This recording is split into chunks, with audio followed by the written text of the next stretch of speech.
my days. There ain't nothing sweeter than to watch you make a way.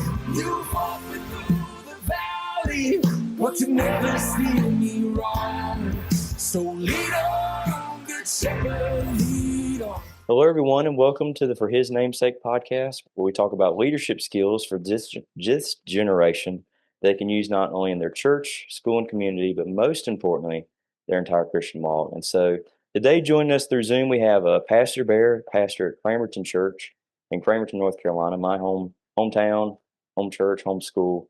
And so I want to thank you for coming on today, Pastor Baer.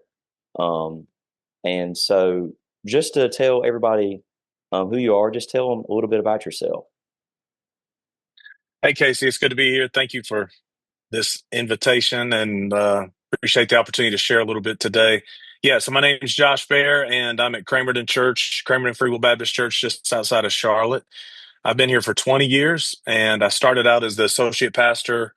My main role was worship pastor under Danny Dwyer. And then when he retired 10 years ago, I became the lead pastor. Previous to that, I worked at Southeastern for a little bit as the promotional director and ensemble director, was worship pastor at Gateway briefly, was in Irwin, Tennessee for 4 years, where I started out in ministry. And then before that, I was a student at Southeastern. So there you go. There's my life in a snapshot. I'm married to Christy. We've got 3 kids and now 2 daughter-in-law and a son-in-law and a grandson. So that's me. Awesome. And you kind of already talked about it a little bit, but maybe go a little bit more in depth. What are some leadership opportunities you have had over the years? Yeah. So, even you go back to high school and had different leadership opportunities. I was president of the senior class at one point. I think in college, I graduated a little early, but I was the president of our class. Never got into the student body government side of things. And then different roles in leadership in whether it's on the team, basketball, captain of the team, or different things as you got into older grades, as is appropriate. And then later in ministry, my first job was youth and music pastor. So I was leading a choir, leading a youth group, leading volunteers, got right into that. And then now leading a staff and a school and a daycare and, of course, our church ministry. And so just really have been through a lot of the different levels of leadership as far as official titles go through the years, working my way through up the ladder. I mean, that's not even the best way to say it, but through the different experiences. That's awesome. And maybe over that course of your life and leadership opportunities, who are some people that you've looked up to in leadership? Yeah, man, I've been blessed with some great leaders that have been a big influence on me. Really probably number one for me, and I have more appreciation for him now maybe than ever in my life, and that's my dad. So my dad's Dr. Danny Baer, who retired about 4 years ago, I think, from Southeastern. He was the dean of the college. Prior to that, academic dean. Started out there in the late 80s as the financial guy, and taught in different things. But I've seen, so where my dad's helped me, one, he was my dad, but obviously in my adult life, he's become my closest friend and also closest advisor. He's incredibly brilliant. But what's been the coolest thing to me is just seeing him throughout my life. He's had various roles of leadership, and most of those times he was serving under somebody else. So he was dean of the college, but he worked under President Ainge at the time, or he was academic dean, but he worked under Dr. Lorenzo Stocks at the time, or all those type things. And he's been a pastor of a church, different things like that. But just by his example of how to lead well in the position you're in, you got people above you, people below you. But you can still lead with integrity. You can still honor the authority structure above you, but still be an influence to those around you. And so, anyway, dad's definitely the biggest one, and now is my probably closest friend and advisor. But then along the way, I've been blessed with some other amazing leaders. I worked for Dr. Stocks at the college and learned a lot of good leadership lessons from him. He was a very gracious leader, a real encourager to those who worked for him, and all the students loved him. I saw that firsthand, learned a lot from him. Came here and worked under Danny Dwyer. And Brother Dwyer is known for his deep wisdom and just very wise in how he could discern situations and give great advice to people and make good leadership decisions. So that, and then even going back further, I mean, in junior high, my youth pastor was Jeff Jones, and I've called him many times through the years. So he was my youth pastor. Of course, now he's our president at the college, and through the years has been an influence on me, somebody I've reached out to. Christian Powell was my youth pastor in high school. So I've had some great people in my life. And then even a few years ago, got the opportunity to work together with Ron Davis. We worked at Southeastern, then he came and worked here at Cramerton, and another close, trusted advisor and friend. I've seen how he leads others and the way he's leveraged his influence in a really positive way. So anyway, that's a long list, but I've been blessed with a great group of guys. That's awesome to have those people that have influenced you over the years. And then maybe through all the experiences you've had, the people that have influenced you, if you could define leadership in one word, what would it be? Okay, that's an easy one and you're teeing me up for my chapter, because I do think leadership boils down to influence. I think near the beginning of my chapter, I quote John Maxwell, who's written 100+ books on leadership, and he says leadership is influence. That's just if you boil it down. And I've taken classes. I actually did some of my doctoral work was in the area of leadership, and this was always the classic question: how do you define leadership? I've been in discussions about this. Who's a leader? Was Hitler a leader? How do you define leadership? I do think it boils down to using the influence that you have to help others around you become the best version of themselves. Or we as Christians obviously understand that to be all that God has planned and wanted and desired for them. And so we all influence each other, and leading is to use that influence in a positive way in the cause of Christ and for the body of Christ. And so, perfect segue into our topic. And so, Pastor Baer wrote our second chapter of the book on influence. And That's right. as you It's a book stated, there. You quoted John Maxwell right at the beginning of your chapter that said, leadership is influence, nothing more and nothing less. And I think that's really crucial in leadership, to realize that even as just a normal person, you are influencing someone always. And so I'm going to read this verse, and I'm going to turn it over to you to kind of talk about your chapter. But at the end of your chapter, you mentioned Matthew 5, 15, right? I think so. No, 16. I got it right. Let your light so shine before men that they may see your good works and glorify your Father, which is in heaven. And so, Pastor Baer, just give us a little insight into your chapter and how can we properly influence people? Yeah, so you invited me to speak on this topic of influence, and I was grateful for. I think this all started, in the early days. I was there at the beginning, there with Casey. As far as I know, most of your listeners probably know a little bit of your backstory, but you were here in our high school, Cramerton Christian Academy. You had a burden for the younger generation coming up behind you. Casey, for those of you who don't know, I think you were student body chaplain and president, or were you president or chaplain, or you were yes, sir. chaplain like your whole entire high school career, which is very out of the ordinary. Usually seniors get all those positions and everything. And what I appreciated from you was that you were trying to think creative ways to use that to help others. And that's where this whole idea of started with that monthly meeting, and you invited me to speak. And in that one, I actually spoke on influence. So when you invited me to write the chapter, I went and looked at what I said and then went and tried to fix it to be better. Yeah. Since you're putting it in print, but I appreciate the opportunity to write on influence, because I think it's such a worthwhile topic to consider for any age. And so, you've been influencing and impacting junior high, middle school, high schoolers, college. And I remember when I was in junior high, middle school, all the way even through college, even when I got out in ministry, honestly, I always thought that the movers and shakers were the people who had the titles and the people who had the position and the people who had the experience. And look, there are things that come with that. There are positions that come with higher levels of influence and higher levels of impact in our churches and our movement and our college. I mean, all of that. And I think that's fair. But at the same time, I think the heart of what I was trying to get across is realization. If I could go back to 12-year-old Josh, is like realize, man, you've got influence even right now. And if leadership is influence and you've got influence, then that means you have the opportunity to be a leader right now. You are being a leader. What kind of leader are you being? You do have influence. What kind of leader, what kind of influence are you using? So that was really the heart behind what I was trying to say, I think, in the chapter, and a theme that I think is worth hearing and exploring. So I'm glad you gave me the opportunity to explore it. Do you want to talk a little bit about, what I had in the Yeah, chapter? and You have any?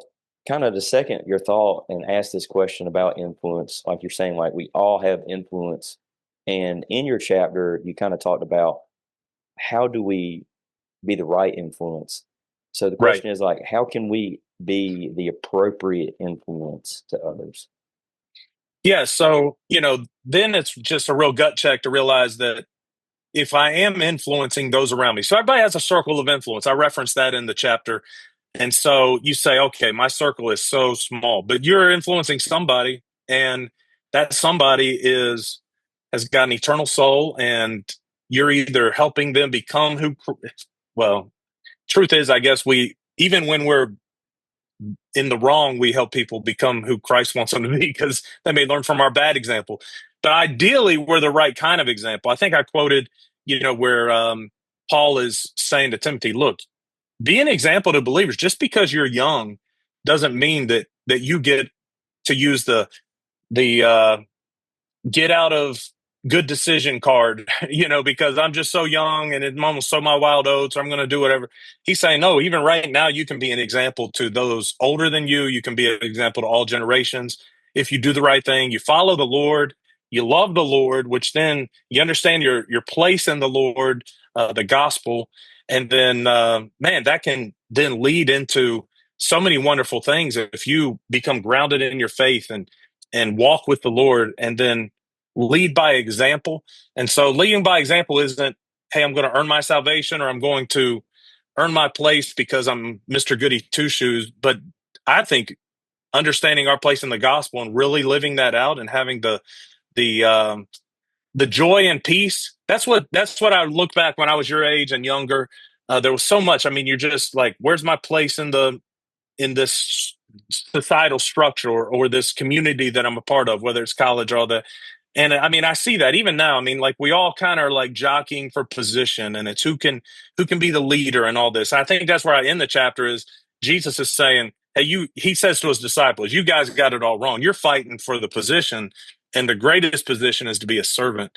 And so if we as believers, and especially we as ministers and we as followers of Jesus, can understand our place to serve others, to be an example to others, to live in a life of integrity, a life of purpose, a life of understanding God's calling on my life, then that's the influence this world needs. That's the influence our classmates need. That's the influence our peers need. That's the influence our families need. And when you get out and start working in churches, that's the influence our churches need. So um, I think that's where I was coming from on the idea of the type of influence we need to be. And as an influencer, and even it really even goes with just sharing the gospel in general. Sometimes this idea of fear and anxiety comes over our mind. It's kind of like it's awkward, and we don't really want to encourage others because we're scared to. Maybe we don't feel qualified. And so, how do we get over the step and over and past our fears and anxieties when we influence people?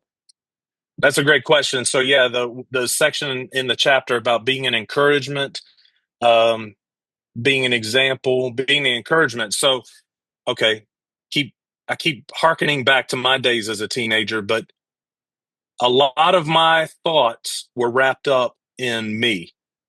And what I mean by that, it was, what do people think of me? What are people judging me? What do people respect me? Do people look up to me? All these kind of things. I think the older I've gotten, the more I realize that they all are wondering what I think of them, while I'm sitting there wondering what they think of me. And we're all like wrapped up in ourselves. And I've noticed, I started paying attention to people like a Ron Davis, like a Marcos Osuna, who's our student pastor here now, who people just seem drawn to them, right? You got people who are just, they're like magnets. Everybody loves them. And I realize the reason everybody loves them is because they aren't all, it's not all about Ron or it's not all about Marcos. It's all about the people they're around. Like they're pouring into them. They're an encouragement to them. When you're around them, you feel encouraged. That's been a challenge to me. I've been learning that just in the last few years of my life, realizing, man, what if I can be an encouragement? I can help lift somebody up. I can be a cheerleader for somebody. And I used to feel like if I gave away an encouraging word that I lost something.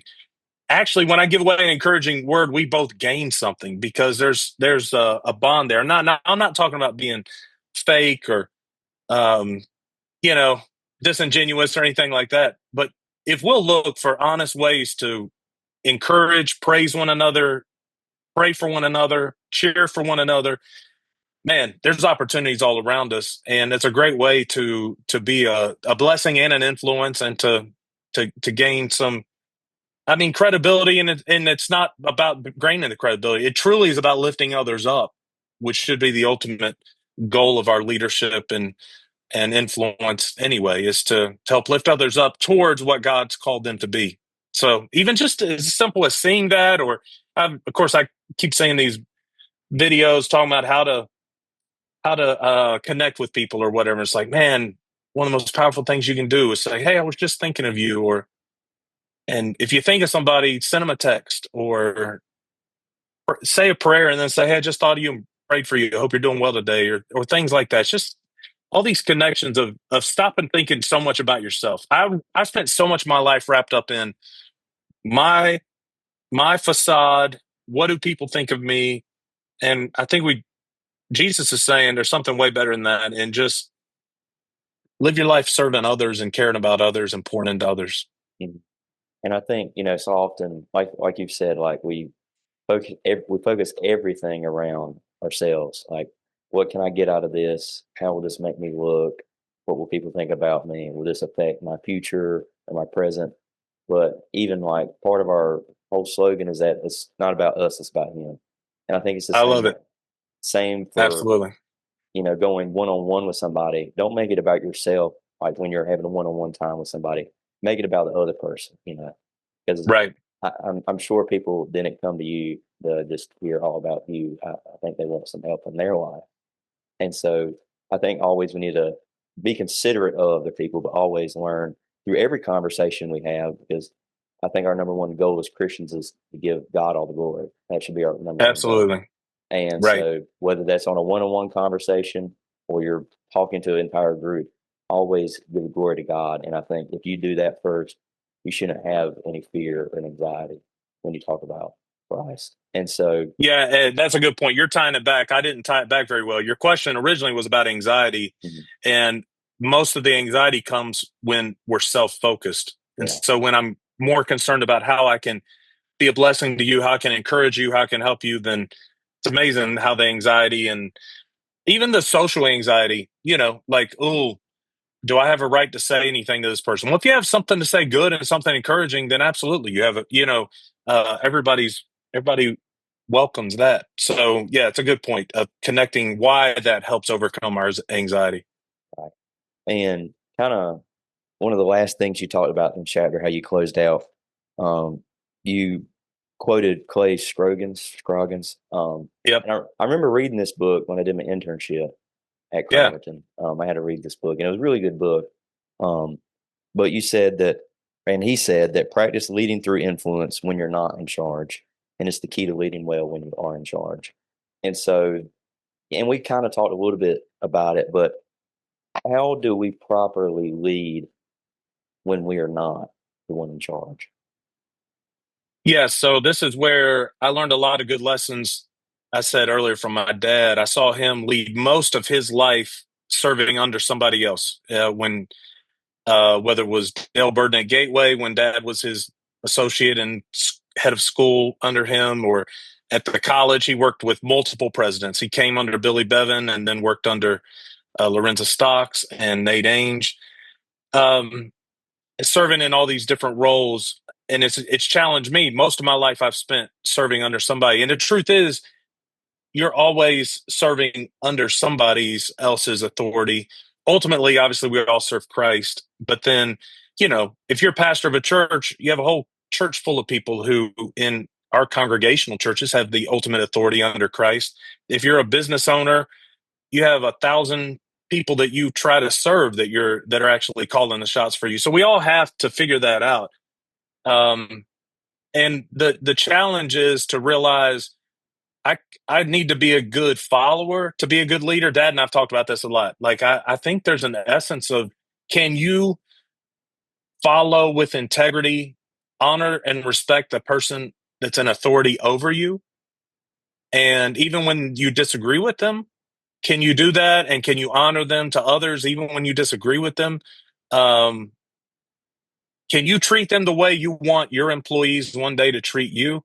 I think it says a lot when somebody can build a good reputation or a good track record as a good follower, who then one day when they become a leader, hopefully they can remember what it was like to be. When my kids would have a bad experience with a leader, whether it was a student leader, I mean, look, it happens. Somebody that's a student leader on your ball team or whatever treat you like trash because you missed a shot or missed a play or whatever. And I'd be like, okay, one of the things I tell them is, remember what it's like. Remember what this did to you and whether it brought out the best in you when you're a leader, you know? Um, but then, so that's one angle of it. Learn to be a good follower and take those lessons to being a good leader. The other side is that what I think Clay Scroggins was saying is you can lead through influence even right now, no matter what position. That's kind of the whole thrust of the chapter too. Speaking to a lot of people who don't have the position of authority, but you can still have a position of leadership and influence if you'll do the right thing, act with integrity, influence those around you to do the right thing and act with integrity, and encourage and serve others.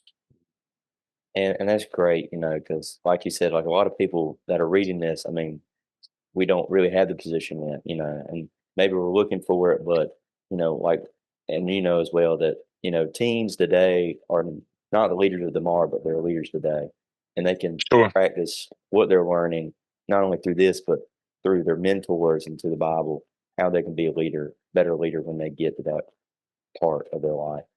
But Absolutely. kind of in closing, and it kind of just goes with your application at the end of the chapter.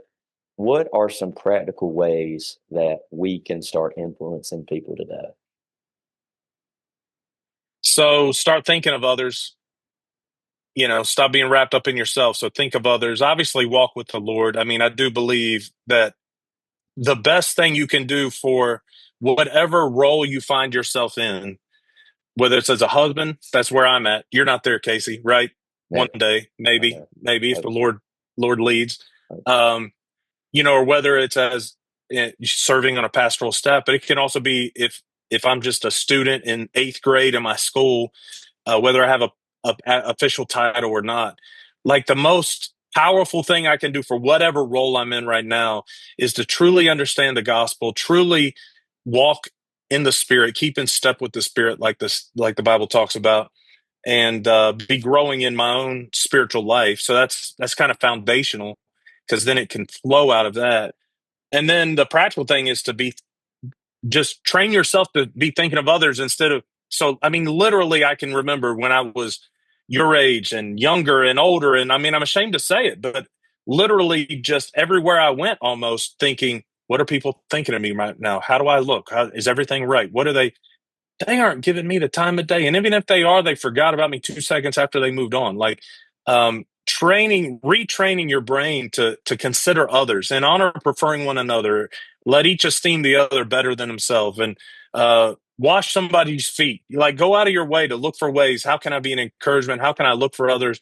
Is there somebody around me right now who just even needs an encouraging word? Is there somebody? I believe the Lord brings people to our mind. So that's why I tell our churches, you got somebody just randomly pops into your mind out of the blue. Well, send them a text or send them a message. Say, hey, man, thought of you, praying for you. Hope you're doing well. Hang in there. Just those little things that could be a big deal. Praying, being mindful of what pulls us away. from God, being mindful of then the influence we have. Okay, now we do get into the area of our, I don't know if it's reputation, but our testimony. How about that? Our testimony. And so just even being mindful. Some people use that as a club to beat people over the head to try to get them to conform to whatever they want. But there is still a matter of acting in a way that has somebody else in mind. That's the whole thing about meat offered to idols, or all these things in scripture. A lot of it's just deferring to the context you're in, the people you're around, and doing things that help push, or not push. You don't really get to push very many people, but to lead or draw them or invite them to a closer walk with the Lord. So that's some basic ideas of just how it really ideally is. You just kind of make this part of your life, where you start thinking of others more, serving others, praying for others, trying to encourage others. Mm. And just kind of to close, and I think it really sums up everything you've said. Be a good influence today, so Yeah, you can be a better leader in the future. absolutely. Absolutely. Don't wait till you have a position to figure out what leadership is about. You can lead right now. Absolutely. Yes, sir. But I just want to thank you for coming on, Pastor Baer. I'm sure everybody will enjoy this episode, and hope everybody Yeah. enjoyed this today. And we'll continue our series going into next week, continue through the book. But just want to thank everybody for coming on today, and I hope to see you all soon. So thank you all. Good shepherd, I'll follow all my days.